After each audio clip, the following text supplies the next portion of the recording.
বন্ধুরা, তোমরা সবাই কেমন আছো? আশা করি তোমরা সবাই ভালো আছো। আজকে আবারও চলে এসেছি তোমাদের জন্য একটি নতুন গল্প নিয়ে। গল্পটির নাম হচ্ছে অভাবের ঘরে জাদুর রুটি। এক যে ছিল ছোট্ট গ্রাম, সেই গ্রামে বাস করত এক দুঃখিনী মা ও তার মেয়ে। অনেক কষ্টে তাদের দিন কাটতো। দুঃখিনী মা বাড়ি বাড়ি গিয়ে কাজ করে আসতো এবং সেখান থেকে যা কিছু খাওয়ার পেত তা বাড়ি নিয়ে এসে মা এবং মেয়ে দুজনাই মিলে খেত এবং মাস শেষে যা টাকা পয়সা পেত সেটা নিয়ে তাদের অভাবের ঘরে সংসার চলতো। সংসার বলতে মা এবং মেয়ের সংসারের কথা বলছি, যেটা এইভাবে চলতে থাকে। পাড়ার লোকেরা কখনোই কোনোদিন সাহায্য করা তো দূরের কথা, শুধুই কথা শোনাতে থাকে। ওদের কথা মুখ বুজে মা এবং মেয়ে সহ্য করে নিত। মেয়ে দিন দিন বড় হচ্ছে, স্কুলে ভর্তি হবে, পড়াশোনা করবে, কিন্তু কিভাবে করবে? মা তো তেমন কিছু করে না যে মেয়ে বড় স্কুলে পড়তে যাবে। মেয়ের পড়াশোনা তো দূরের কথা, নিজেরা খাবে কোথা থেকে সেটাই খুঁজে পায় না কখনো সখনো।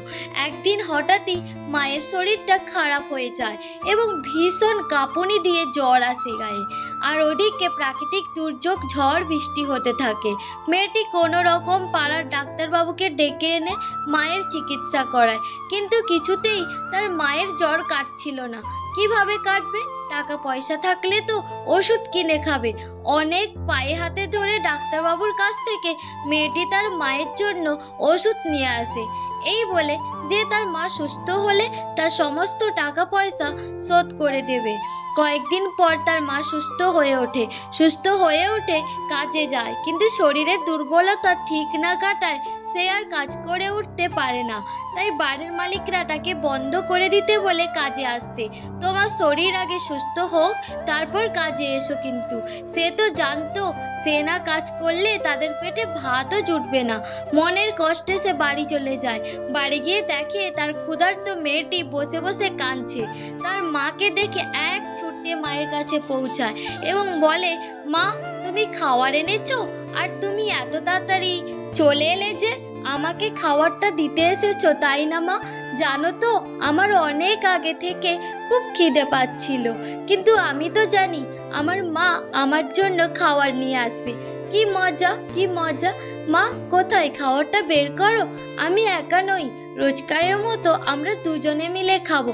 এসব কথা শুনে দুঃখিনী মা কাঁদতে থাকে আর বলে, মারে, আমাকে আজ কাজ থেকে বের করে দিয়েছে আর বলেছে সুস্থ হলে যেতে, তাই আজকে কোনো খাবার আমি পাই তাই নিয়েও আসিনি। এই বলে মা এবং মেয়ে দুজনাই মিলে হাউমাউ করে কাঁদতে থাকে। তার মা বলে, আজ জল খেয়ে পেট ভরিয়ে নে মা, দেখি কাল কিছু জোগাড় করতে পারি কিনা। সকাল হতে না হতে দুঃখিনী মা বেরিয়ে যায় কিছু খাওয়ার সন্ধানে। এদিকে তার মেয়ে পথ চেয়ে বসে থাকে কখন তার মা কিছু নিয়ে আসবে।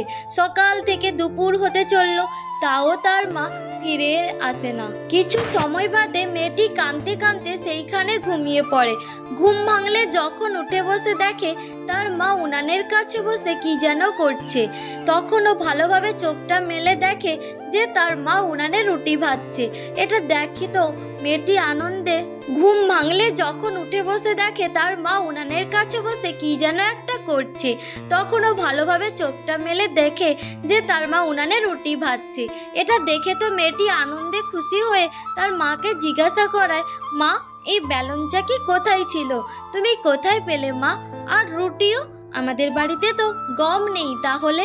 তার মা বলে, আগে তুই একটা রুটি খেয়ে নিয়ে জল খা, তারপর তোকে সবটা বলছি। মেয়েটি একটি রুটি খেয়ে জল খেলো এবং তারপর তার মা তাকে বলতে শুরু করলো, সকাল হতে না হতে বেরিয়ে পড়লাম কিছু খাবারের সন্ধানে, কিন্তু কোথাও কিছু পেলাম না। কারোর বাড়িতে তেমন কিছু দিল না, একজন অল্প পরিমাণ একটু গম দিল। ভাবলাম এই নিয়ে যাই, মা মেয়ে মিলে আজকের মতো এটাতে হয়ে যাবে কোনো রকম। যেই না ভাবতে ভাবতে বাড়ি ফিরছি, অমনি চোখের সামনে এক অদ্ভুত লোক এসে হাজির। দেখতে খানিকটা সঙ্গেদের মতো।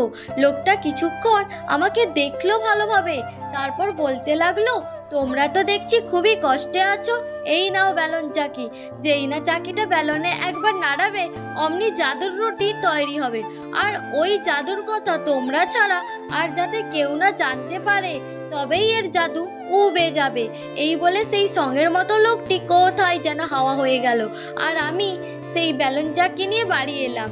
এসে দেখি তুই ঘুমিয়ে আছিস, তাই তোকে না ডেকে দেখলাম সত্যি এটা জাদুতে ভরা। যখন দেখলাম হ্যাঁ এটা সত্যি, আর তাই ভাবলাম উনানে কয়েকটা ভেজে নি, অমনি তো তুই ধরপড় করে উঠে পড়লি।